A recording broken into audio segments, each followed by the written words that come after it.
right, good evening, everybody. Thanks for coming. My name is Kiana Irvin. I'm Assistant Professor of History and Faculty Affiliate of Black Studies here at MU. We're delighted that Dr. James Endersby will give the last lecture of the spring 2017 season of the African American Experience in Missouri. The series is a collaboration of the State Historical Society of Missouri's Center for Missouri Studies and the University of Missouri's Division of Inclusion, Diversity, and Equity. And the lecture series aims to explore the history of Black Americans in Missouri from the earliest period of statehood to the present. Dr. Gary Kramer, who is the Executive Director of the State Historical Society, and I curate the series. So over the course of now 3 seasons, we've hosted 9 top scholars in the field who have helped us to examine the lives of African Americans in Missouri's past. And I'm happy to report that the lectures are now available for viewing. You can access them on the lecture series homepage. Before I introduce our speaker, allow me first to thank all of you for supporting this series. Many of you have actually been with us since we first began this endeavor in February 2016. So to Interim Chancellor Dr. Hank Foley, Dr. Kevin McDonald, and Noor Azizan Gardner of Inclusion, Diversity, and Equity at MU, to Mary Ellen Lohman, Alexandra Wajan, and Wendy Wagner of the State Historical Society, to Ashley Schwab of University Events, Susan Cameron of the Academic Support Center, and Eric Doyle Wright of MU Diversity. Thank you for making this series a success. Now, our speaker for this evening is Dr. James W. Endersby, an associate professor of political science. He has been with the department since 1991. He received his PhD in 1990 from the University of Texas and specializes in American political behavior, specifically voting and elections, formal political theory, and research methods. His work has appeared in the Journal of Politics, Electoral Studies, Political Communication, and Social Science Quarterly. With his colleague, Dr. William T. Horner, who is teaching professor of political science at the University of Missouri, he wrote Lloyd Gaines and the Fight to End Segregation, which is published by the University of Missouri Press. It is the first book to focus entirely on the Gaines case and the vital role played by the NAACP and its lawyers, who advanced a concerted strategy to produce political change. This book uncovers an important step toward the broad acceptance of the principle that racial segregation is inherently unequal.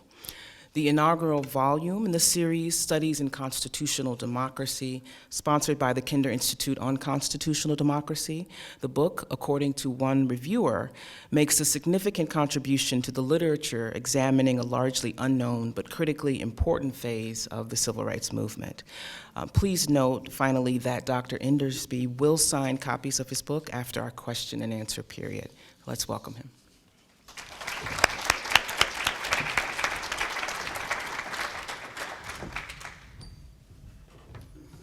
Thank you, Kiona. Thank you all for coming here today. I really appreciate it on a gray and maybe rainy day before we're all ending here.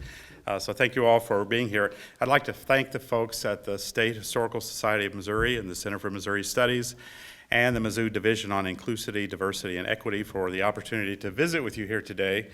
In particular, I'd like to thank Mary Ellen Lohman and Alex Wajan, if I'm pronouncing her name right, for coordinating behind the scenes this event to get me here and so forth. The State Historical Society is a great resource for research on Missouri history, and I spent many, many hours in the archives of the State Historical Society. We're lucky to have such a fine public institution devoted to preserving the history of our state here. So it's a pleasure today to speak with you regarding the circumstances surrounding the landmark U.S. Supreme Court case of Missouri ex relation Gaines versus Canada. One of the most important Supreme Court cases involving the equal opportunity in education, and arguably the most important case, with the exception of Brown versus Board of Education, is the 1938 U.S. Supreme Court case of Missouri ex rel Gaines versus Canada and the Board of Curators of the University of Missouri. The decision was the first time that the United States Supreme Court applied the federal constitutional protections of equal protection of the laws to education. It was the first step in the destruction of what was then legal racial segregation in education. The Gaines litigation, I think, could have led to a decision such as Brown, that ruled that separate educational facilities are inherently unequal. Now, as most of you know, racial segregation occurred in much of the nation, and particularly in the South and within the state of Missouri. And although the 14th Amendment to the U.S. Constitution, which was ratified after the Civil War, guaranteed equal protection of the laws to all citizens, the U.S. Supreme Court case of 1896, Plessy versus Ferguson, upheld racial segregation in states through what became known as the separate but equal doctrine. Segregation was legally protected within a state just as long as the segregated facilities for blacks were of substantially the same quality as those for whites. But of course, separate facilities were never equal.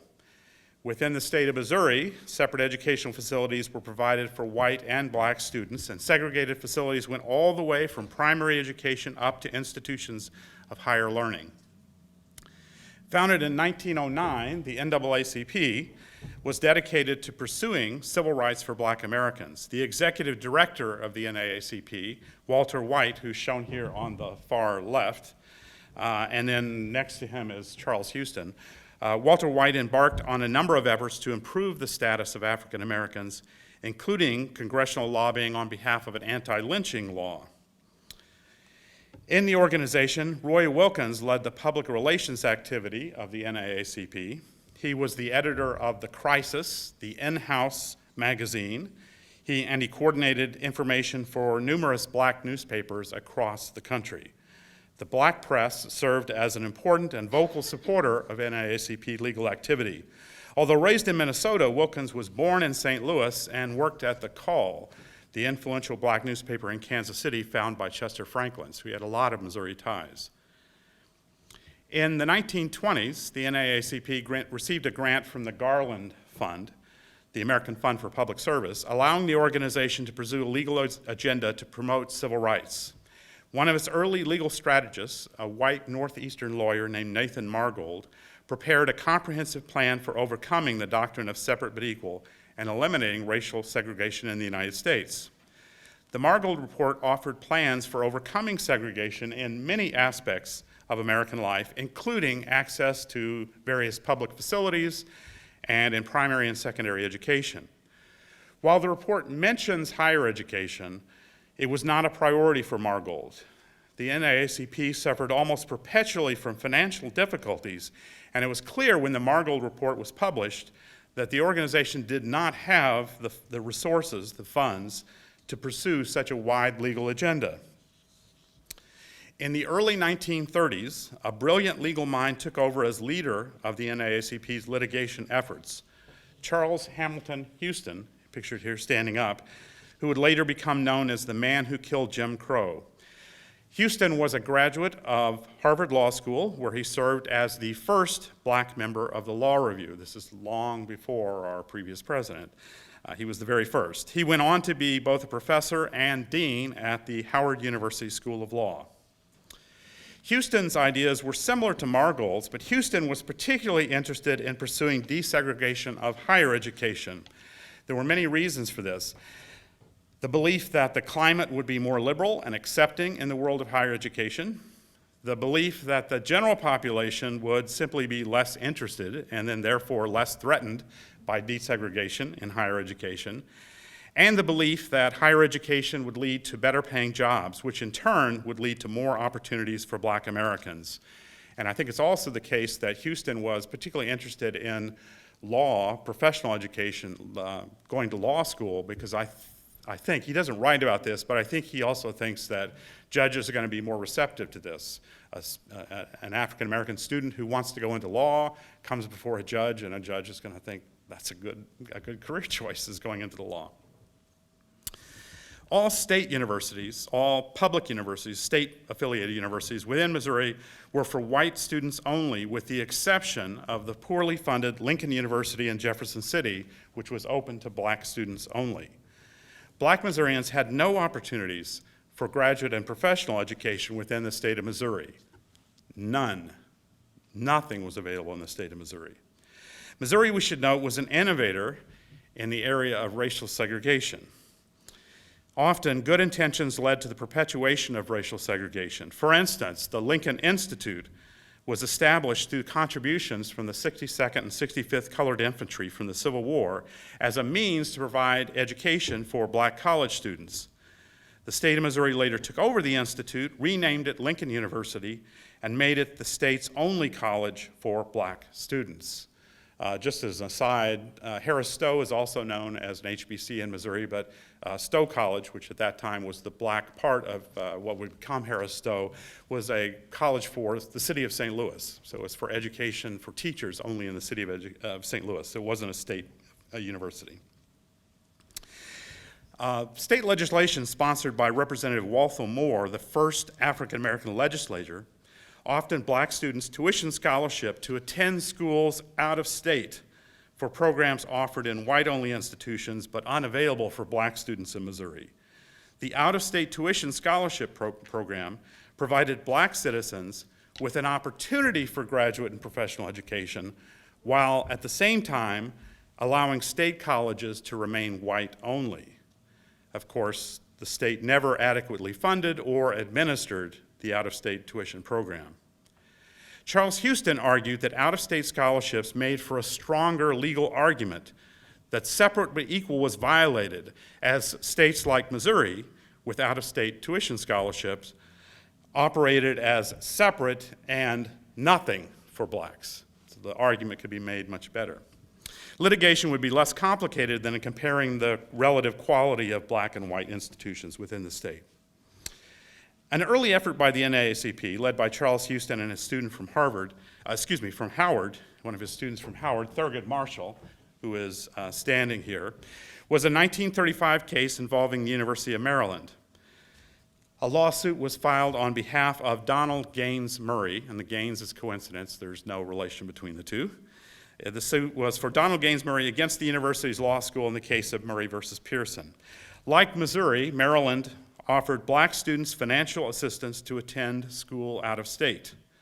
And in this photo, that's Thurgood Marshall. And of course, Marshall would go on and get much more prominence than his mentor, Charles Houston. But Houston thought he was a great person. He actually brought him into the NAACP, and Marshall was very thankful that he actually got a good job coming straight out of law school. And so he would also become, of course, the first African-American justice of the U.S. Supreme Court. Well, in this case of Murray versus Pearson, the NAACP was successful, winning a decision ordering Murray's admission to law school. The state of Maryland capitulated and admitted Murray to the University of Maryland School of Law. This was an important victory, but it was limited to the state of Maryland. There could be no appeal to the United States Supreme Court, where a decision in Murray's favor would have established an important federal precedent for the whole nation. So Houston and others in the NAACP sought another case that would lead them to the United States Supreme Court. Missouri was a border state. It had large, educated black communities in St. Louis and Kansas City. There was only one state institution of higher learning that black Missourians could attend. That's the relatively small Lincoln University in Jefferson City. In the state of Missouri, Houston found an ally in St. Louis attorney Sidney Redmond. He's pictured here on the far right. Redmond was a black lawyer who, like Houston, was a Harvard Law School graduate. He was the son of a prominent attorney. Both of them came from families where their fathers were prominent attorneys. Redmond was also a workaholic. He was devoted to civil rights litigation, and he was a marvelous attorney who wanted to get every detail right, really a perfectionist, like Houston. Redmond was a leader of the NAACP and a key organizer of the Mound City Bar Association and the National Bar Associations. They were organizations created specifically for black attorneys because the American Bar Association would not admit black attorneys at this time.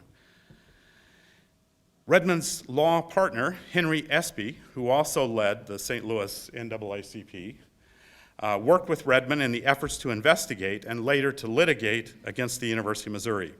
Espy was a Howard Law School student. He knew Charles Houston at Howard University. Now, to point out the obvious, none of these black attorneys was actually educated within the state of Missouri, because you couldn't get education as an attorney within the state of Missouri. None of them were originally from Missouri. Redmond was from Mississippi, Houston was from Washington, D.C., Espy was from Florida.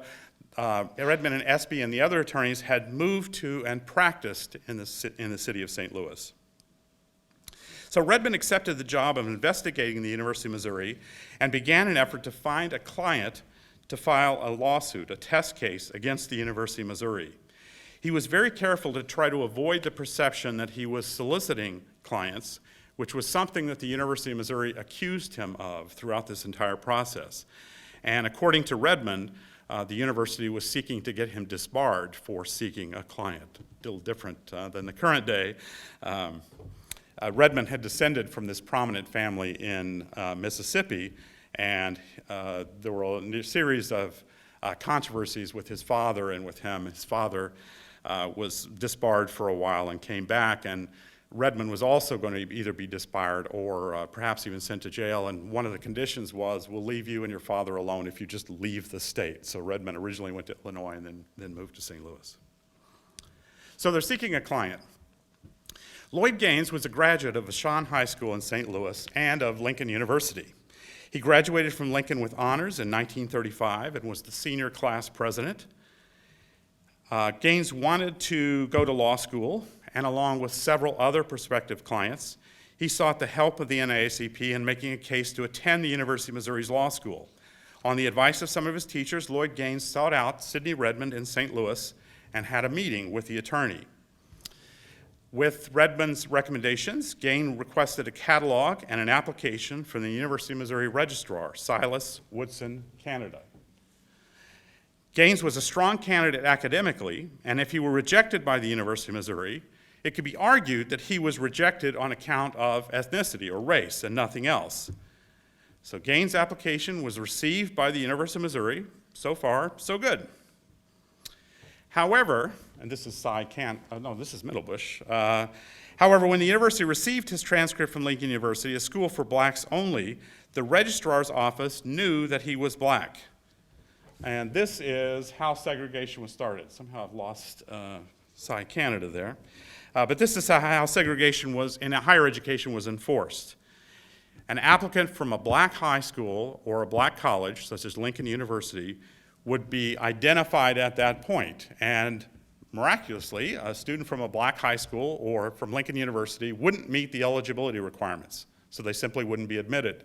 They wouldn't be denied on the basis of race, but they wouldn't be admitted because they had gone to a black high school, or in the case of graduate education, to a black college. So Frederick Middlebush, who is the political scientist behind, was the newly named president of the University of Missouri. And I'm a little disappointed that as a political scientist, he didn't take a more proactive position on this issue. I found no written record where Middlebush actually took any position on segregation or on Gaines's application. What happened is that Registrar Canada, who's in the back here, he's right back, if you're looking at the front screen, he's right back there as Cy Canada. This is Frederick Middlebush right in the middle. So what would happen is that Canada would forward the correspondence on to Frederick Middlebush, who was the president of the university, who would then forward it on to the Board of Curators or University Council, who would then write a response, give it back to Middlebush, who in turn would pass it back to Canada. So Middlebush didn't have his fingers on anything regarding the Gaines case. It would just all go through his office. So initially, the University of Missouri just sat on the application of Lloyd Gaines, making no decision. And as mandated by law, Lincoln University informed Lloyd Gaines of the scholarship opportunities available to him to study law out of state. In September of 1935, Gaines formally asked Charles Houston and the NAACP to serve as his legal counsel. So a suit was filed asking the Boone County Circuit Court to compel the university to admit Lloyd Gaines in January of 1936. Gaines and the NAACP lawyers had a difficult case, but they decided to pursue it. Missouri's position was strongly in defense of racial segregation, and that led to a very unusual action. The Board of Curators, which is a political organization, got involved. That's usually the problem with the university. I don't want to speak about current events, but that's oftentimes the problem is when the Board of Curators gets involved. Now, this is the Board of Curators at the time that Lloyd Gaines actually made his initial attempt to get admitted. The president of the university at that time was Walter Williams, the famous journalism and creating the journalism school. As you can see in the picture here, Walter Williams is not doing too well. He passes away during the time, and Frederick Middlebush, seated over here, makes the final decisions. He's actually the president at the time that a decision is made on Gaines's application. But what happens in March of 1936 is that the Board of Curators votes to deny Lloyd Gaines's admission.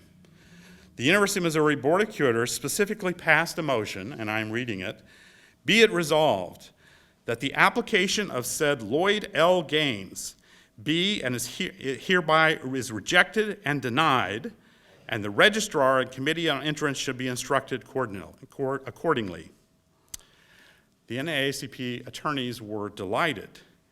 In addition to identifying Gaines by name, so there's no doubt they identify him by name, the resolution in another section gives a clear reason for the rejection, that he was, and again I'm quoting, a colored student. The issue was now squarely on racial segregation. So in April, Houston and Redmond filed another suit in Boone County. The petition claimed only that Gaines was a qualified Missouri taxpayer, that he met the requirements for admission, and so the registrar, Silas Woodson Canada, should be compelled to admit him to the university. To Redmond, Houston wrote and emphasized, "The issue is now squarely on the race question, but in drafting the petition, do so without reference to color and make them plead color in the answer. This will give us the opportunity to challenge inequality and raise the whole question of equal provisions." So the case then goes to trial in the Boone County Circuit Courtroom of Judge Walter Dinwiddie in July of 1936 before a gallery filled with whites, blacks, university students, farmers, people from the city of Columbia. Houston later expressed surprise that the court proceedings were not segregated. Lawyers for both sides sat at the same table. The audience was mixed. Even the water fountain and the restrooms were used by both blacks and whites. And I should emphasize at this time that litigating this case was particularly difficult for Gaines and his counsel. There were no white lawyers who were going to challenge the university and the state.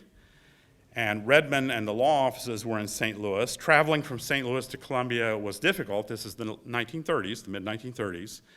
And the first time that Houston met with Judge Dinwiddie in Columbia, he had to drive through a snowstorm. Typical Missouri weather, right? He comes in January, there's a snowstorm.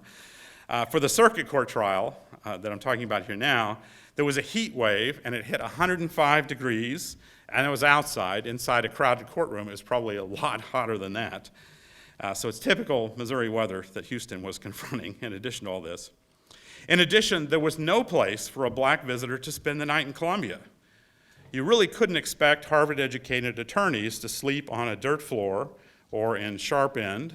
Likewise, in Jefferson City, an African American could not spend the night at any establishment. In fact, could not eat out at any establishment in Jefferson City, except at the cafeteria at Lincoln University. And even black members of the legislature had to eat at Lincoln University because they would not be served in a white restaurant in the state capitol. Central Missouri and Columbia in particular were also known for lynching. This was a discussion of the NAACP attorneys before they pursued the trial too. Not that many years before, James Scott, a university employee, was lynched at the Stewart Road Bridge by a mob that included both prominent townsfolk and university students. So this was a difficult situation for the NAACP attorneys and for Lloyd Gaines. Well, at the circuit court trial, prominent Kansas City attorney William Sloan Hogsett, the university's lead counsel, argued not that Lincoln was inferior, but actually that Lincoln University was of excellent quality, in fact, equal to or better than the University of Missouri. And the trial transcript, if you read it, sounds like a very poorly written comedy. And one might wonder why anyone would want to go to the University of Missouri, because the position that's taken by the university staff and the university administration is it's really not a very good school. There's really no reason you want to come. In fact, on the stand, William Masterson, the dean of the University of Missouri Law School, argued just as perversely that there was no particular advantage for people wanting to practice law in Missouri, like Lloyd Gaines. There was no particular advantage to attend the University of Missouri's law school, and you'd learn about Missouri law just as much, or maybe even better, by going to school in Illinois or Kansas. It'd be much better than actually going here. In spite of all these positions, Judge Dinwiddie ruled against Gaines with no opinion, and the case was appealed to the Missouri Supreme Court, the state Supreme Court. Things did not go well for the NAACP or Gaines in Jefferson City either. The unanimous opinion, announced in December of 1937 and written by Judge William Frank, the Justice of the Supreme Court, the Chief Justice at the time, took the view that and I'm quoting again, the established public policy of the state has been and now is to segregate the white and Negro races for the purposes of education in common schools and high schools of the state. Though there was no constitutional mandate for segregation in higher education, and I'm reading from the court's opinion again, the legislature has the authority to enact laws for providing such education. The court also noted a lengthy legislative history of statutes regarding Lincoln University as an institution for African Americans in order to show, and again from the court case, to show a clear intention on the part of the legislature to separate the white and Negro races for the purposes of higher education. So they lose at the Missouri Supreme Court, but loss at the Missouri Supreme Court was not disappointing to Charles Houston. It offered him the opportunity that he most wanted. Houston wanted a decision that would apply nationally, not just in Missouri. So the United States Supreme Court was the planned venue for the application of the Equal Protection Clause of the 14th Amendment all along. Houston and Redmond prepared the appeal for the United States Supreme Court, but Walter White and the others at the NAACP were pessimistic that the United States Supreme Court would even hear the case. It is their option. They have to grant a writ. They didn't think it was going to happen. Houston was confident, and he was ultimately correct. But the NAACP legal defense had another problem. They had originally received this grant from the Garland Fund back in the 1920s. We'd gone through the 1930s, and of course, what's occurring in the 1930s? The Depression. They were bust. There was no additional money. By the time the the appeal to the United States Supreme Court in the Gaines case, there was no money for legal defense left. Nothing. Walter White and Roy Wilkins emphasized other priorities. In particular, they were pushing for congressional passage of anti-lynching legislation, and they would ultimately not succeed at that, by the way. The organization made it difficult for Houston to justify pursuing the case. In fact, they're actually, if you read the correspondence, they're not even particularly nice. They really sort of make Charles Houston grovel. He has to go back to Nathan Margold and others to get recommendations to pursue the case, because they really don't think the Supreme Court will even hear the case, let alone will they ever win. But Charles Houston perseveres, and his confidence is rewarded. The Supreme Court of the United States, under Chief Justice Charles Evan Hughes, issues a writ of certiorari, and it seems clear during the oral arguments before the Supreme Court that several of the justices were sympathetic to Gaines and to the arguments of the NAACP. And in fact, the United States Supreme Court ruled very quickly. The oral arguments took place in November of 1938, and the court issues its decision on December the 12th. That's really fast. By a wide margin, 6-2, the court rules in Gaines's favor. In the majority opinion, Chief Justice Charles Evan Hughes articulated the clear violation of equality or equal protection within the state. So the Supreme Court rules, by the operation of the laws of Missouri, a privilege has been created for white law students which is denied to Negroes by reason of their race. The white resident is afforded legal education within the state. The Negro resident, having the same qualifications, is refused it there and must go outside the state to obtain it. That is a denial of the equality of the legal right to the enjoyment of the privilege which the state has set up, and the provision for the payment of tuition fees in another state does not remove this discrimination. So the court, in its decision, made the first clear application of the 14th Amendment's Equal Protection Clause to the states. It is a landmark decision. It is the first time that that happens. The court's emphasis was now and would continue to be on equality of opportunity. The court, however, did not demand that Gaines be admitted to the University of Missouri. Gaines was entitled to admission at a law school at MU or at a substantially equal alternative for black students within the state. Well, there was no alternative. So it seems clear to me that the Supreme Court assumed that Missouri would admit Lloyd Gaines. That wouldn't happen. James McReynolds wrote in a scathing dissent that the decision for integration would, and I am quoting here, damnify both races. The dissent strongly supported the separate but equal philosophy. He's joined in that with Pierce Butler. So there's certainly dissent that occurs.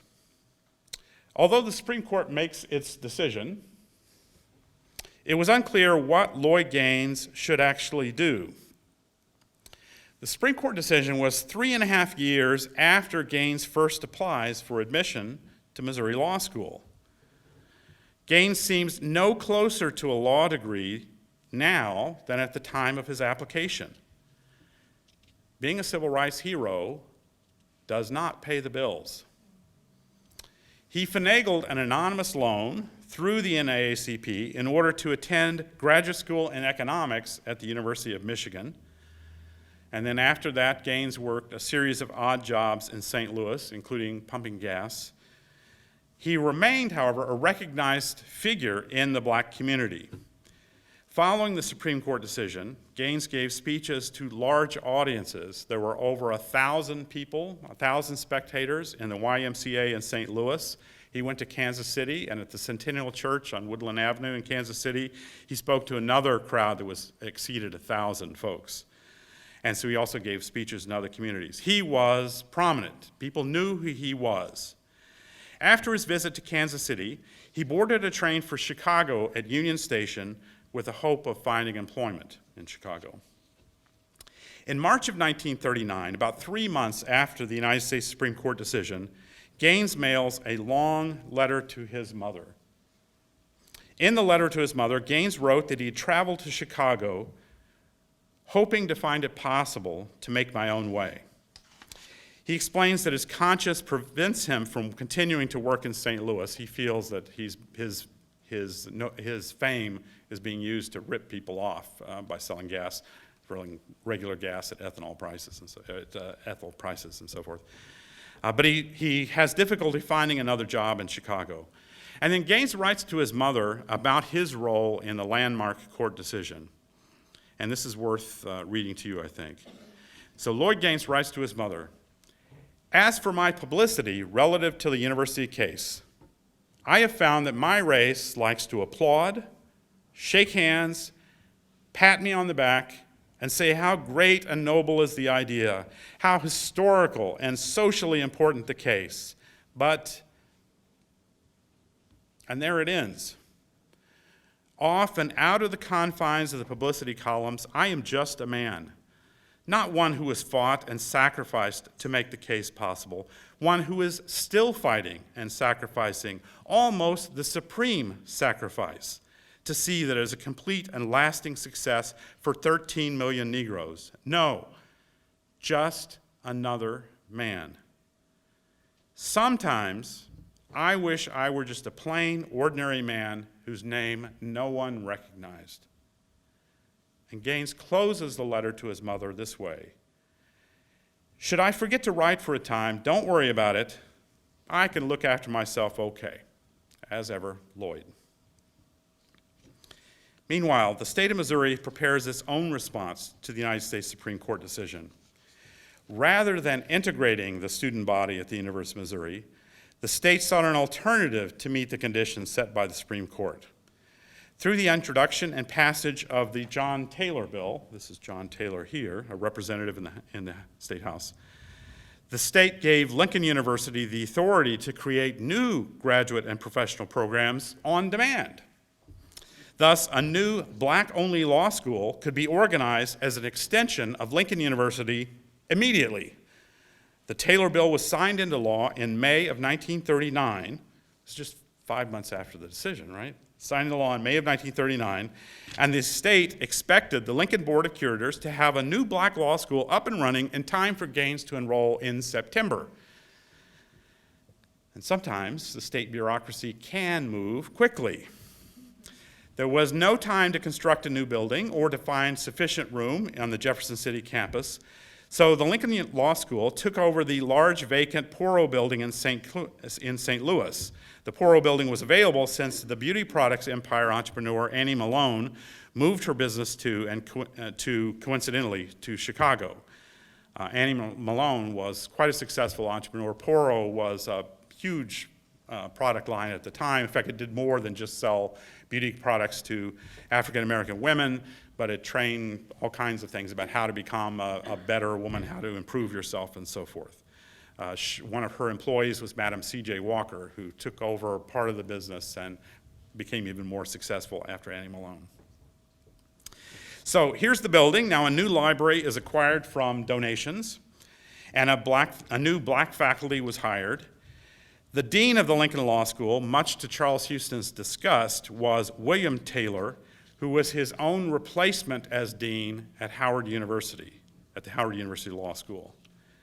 And just as an aside, I should note that Houston was passionate and brilliant in all of his writings, and there's a voluminous correspondence. The only time that he ever really loses it is when he talks about William Taylor. It's clear that Houston felt betrayed by his former colleague who comes and takes over Lincoln Law School.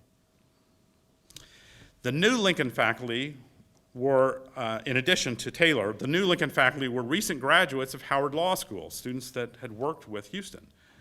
The state was clearly trying to put Houston and the NAACP in a difficult position. The Missouri Supreme Court remanded the case back to the circuit court with the expectations, it could be assumed, to rule that Lloyd Gaines could attend the equal Lincoln Law School. So Houston and Redmond responded by organizing a new case that the hastily created Lincoln Law School was not substantially equal to the University of Missouri Law School. That is, it did not have equal funding, equal staffing, equal resources, and so forth. And just as a reminder, that landmark case of Brown versus Board of Education was actually two Supreme Court decisions. The first one ruled that segregation is inherently unequal and violates the 14th Amendment. The second case demanded the enforcement of the first with all deliberate speed. And in Gaines, we see the NAACP lawyers engaged in a strategy just like that. They have won the first case, which applies equal protection to the states. Now they need a second state to require the University of Missouri to enforce that. The black community in St. Louis was divided about how to respond to the creation of Lincoln Law School. On one hand, the creation of Lincoln Law was a maintenance of racial segregation. It's a Jim Crow institution, and it appears an inferior alternative to black admission to the state's flagship university. Picket lines were organized by the Colored Clerk Circle, which was an organization in St. Louis created to pressure for jobs in St. Louis, in the St. Louis area. The goal was shop where you work. If no one will employ a black worker, then you shouldn't shop there. And they were successful in that, picketing of those businesses. And so they organized picketing of Lincoln Law, and that continued for several months. So that's the one side. On the other side, Lincoln Law provides an inexpensive opportunity for black Missourians to obtain a legal education. About 30 students enrolled in the first class, and more would follow. In fact, one member of the second class, shown here, is Margaret Bush, or later Margaret Bush Wilson. After receiving her Lincoln Law degree, she would head a legal firm in St. Louis for 4 decades. She would become influential in the case of Shelley versus Kramer in 1948, which would outlaw restrictive covenants. She would later chair and serve 9 terms on the NAAC Board of Directors. So there were opportunities for black Missourians to go to Lincoln Law too. On behalf of Gaines, Houston, Redmond, and Espy entered the second phase of litigation to show that the segregated law school did not meet the standards of equal protection established by the U.S. Supreme Court. They took depositions of William Taylor and others in St. Louis in October of '39.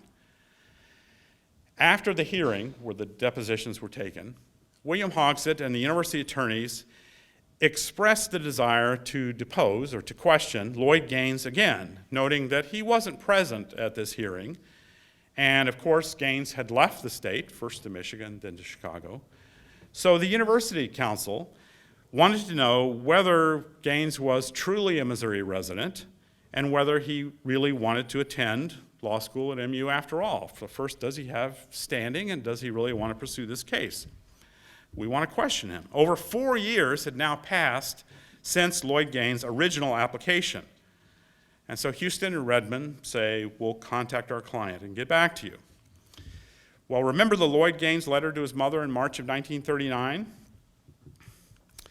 A few days after writing that letter, Gaines was rooming temporarily at a fraternity house in Chicago. On a rainy mid-May March day, midday in March in Chicago, Lloyd Gaines stepped out, telling the housekeeper that he would be back, but he was going to go buy some stamps. And that's it. He never returned. The crucial litigant in the first major civil rights case, Lloyd Gaines, disappeared. He left one day, he left his bags at the fraternity house, he was just gone. Redmond and the other attorneys made every effort to locate Gaines by contacting those who knew him. They contacted black leaders. There were papers in the black press across the country that printed notices, like the one that's shown here, photos and headlines asking, where is Lloyd Gaines? And you can see this one is in June of 1941, long after the case. There was still an effort to try to find out what happened to him. And we discuss more in the book, but the short version is that Gaines disappeared without a trace. By New Year's in 1940, Houston and Redmond admitted that they could not locate their client, and the Gaines case was dismissed in the Circuit Court of Boone County. Now, of course, that's not the end of the legal efforts promoting desegregation. Charles Houston and Sidney Redmond picked up another case in Missouri, that of Lucille Bluford, who was a journalist for The Call in Kansas City and training ground for Roy Wilkins, who led the public relations for the NAACP, and who would later become the director after Walter White left. Houston actually thought that the Bluford case was stronger than the case for Gaines and that she was a better witness on the stand than Lloyd Gaines was. And at one point, the university actually admitted Lucille Bluford. Her undergraduate degree was from the University of Kansas. So when the transcripts came in, it was not obvious that she was a black applicant. So she was actually admitted. She went to go pick up her registration cards at Jesse Hall, just a few blocks away from here, and she was pulled out of the administration building, Jesse Hall, and escorted to Registrar Canada's office. And then Cy Canada read a statement from the Board of Curators basically indicating that no black student would be allowed to enroll at the university. Bluford continued to apply and file lawsuits with Houston, Redmond, and other attorneys in the Kansas City area, and Miss Lucille was known for her determination. She did not give up. One of the cases in the litigation was a civil case against Cy Canada in federal district court. There were a number of cases, but Houston and Redmond would not find success in the Bluford cases. I may come back to that point if you want to ask more about that. Other NAACP cases would reach Supreme Court, including Scipio, McLaurin, and Sweat. However, the University of Missouri remained closed to black students through all this time. It was not until 1950 that Sidney Redmond and Henry Espy, after Houston had gone, represented 3 litigants. Gus Rijal, who's shown in the photos here, at the time he was a student and much older when he comes back to visit the MU campus, represented 3 litigants, Gus Rijal, Elmer Bell Jr., and George Everett Horn. And that's the time that the MU would finally admit black students. William Hogsett and the university attorneys asked for a declaratory judgment in the Cole County Circuit Court, and Rijal and the other 2 black students would be admitted to the University of Missouri for classes beginning in the fall semester of 1950, 15 years after Lloyd Gaines originally applied.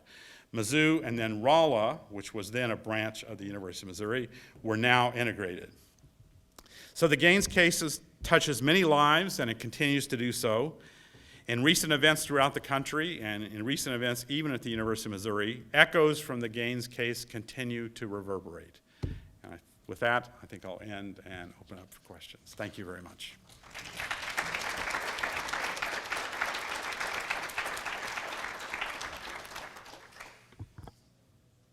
Okay, we have some time for questions or comments. Follow. I'll bring the mic to you, Rachel.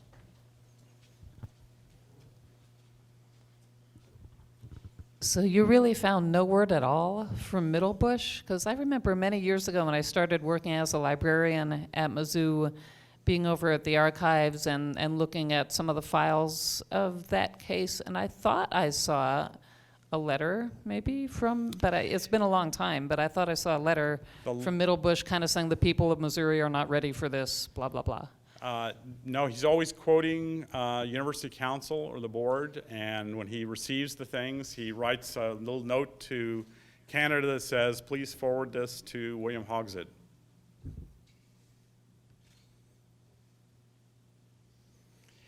Particularly because the case started when Middlebush was a new president. I think, I'm sort of filling in the blanks. I think in the beginning of the case, he didn't want to get too involved. He's basically an interim. And why would you want to be an interim and then take strong positions on this? I think that was probably the case in the early stages. Why he didn't have more of an input in the later stages, I do not know. So you mentioned the Brown 2 decision with desegregation happening with all deliberate speed. So do you think the creation of Lincoln Law, was that a result of that? Or was it like, kind of like an excuse, not an excuse, but? It seems clear that through the Taylor Bill, the creation of Lincoln Law was to try to get around integration, Right. to try to avoid integration within the state of Missouri by creating another law school. And then what that also led, when the Taylor Bill said that any time there was demand for a new program, that Lincoln Law would have to create a new program. So one of the reasons why they went to Lucille Bluford and to another number of other litigants, there were others besides these, where they were always pressing for a program that did not exist. Lucille Bluford asked to go into the graduate school in journalism at the University of Missouri because there was no graduate school in journalism at Lincoln University. So the legislature put a lot of pressure on Lincoln. You've created this law school, now you need to create a graduate program in journalism. And at the time, Sherman Scruggs, who was the president of Lincoln, said, we don't have the time and the money.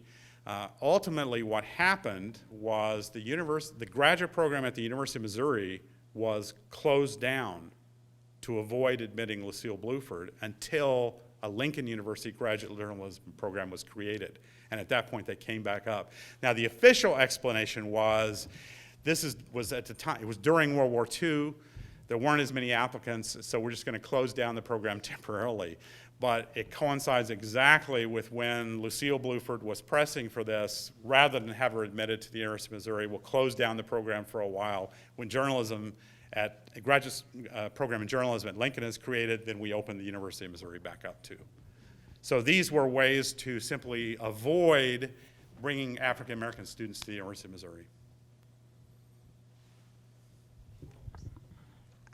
I'm a little unclear on why they finally relented. Was it because they were getting more and more lawsuits and applicants? They just threw up their hands?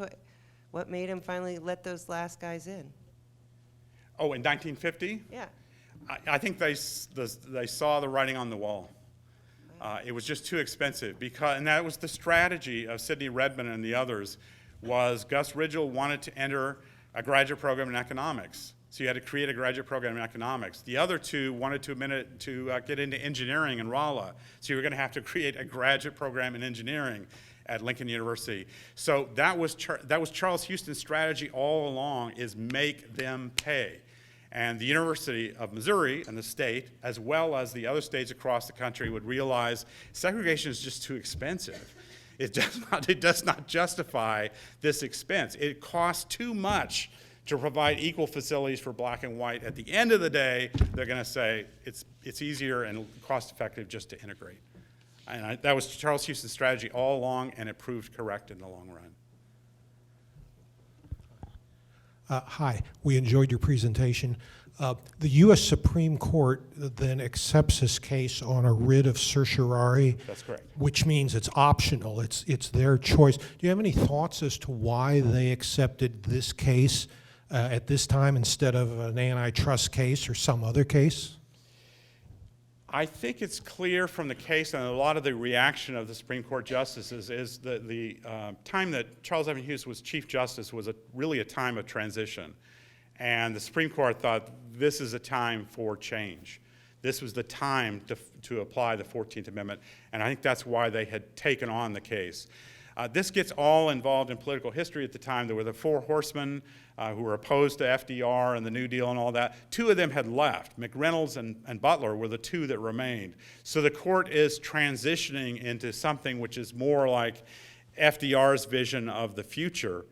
And I think Charles Evan Hughes and the others were seeing that this is the time for something to go on. Now, at the time, the NAACP did not see this. This is why Walter White and Roy Wilkins opposed this. And it's primarily because of the naming of Hugo Black, who, again, if you recall your history, had an association with the KKK in Alabama, or at least allegedly was supported by the KKK. So they thought that Black was going to be a leader of the revolt defending segregation. Black actually became one of the most liberal justices in terms of civil rights and civil liberties. They read it wrong. But I think Hughes and the rest of the court knew what they were doing from the time that they accepted the case. Where can we find Hugo Black now? Where can we find him now? I just wanted to say thanks for a practical breakdown of a situation that I didn't realize how vague my understanding of it was until it's historically laid out. Second of all, just a timely tribute to another famous Missourian who was a graduate of the Poro School of Cosmetology, the late Chuck Berry.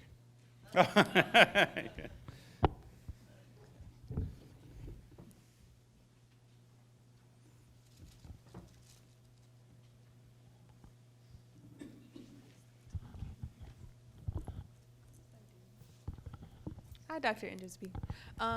So has the university ever tried to like make their image look better and like right their wrong and like look into his disappearance, or were they just always dismissive of it, from my understanding? Maybe I'll come back to his disappearance. The university has tried to make amends, and in fact, Gaines was given a degree after the fact.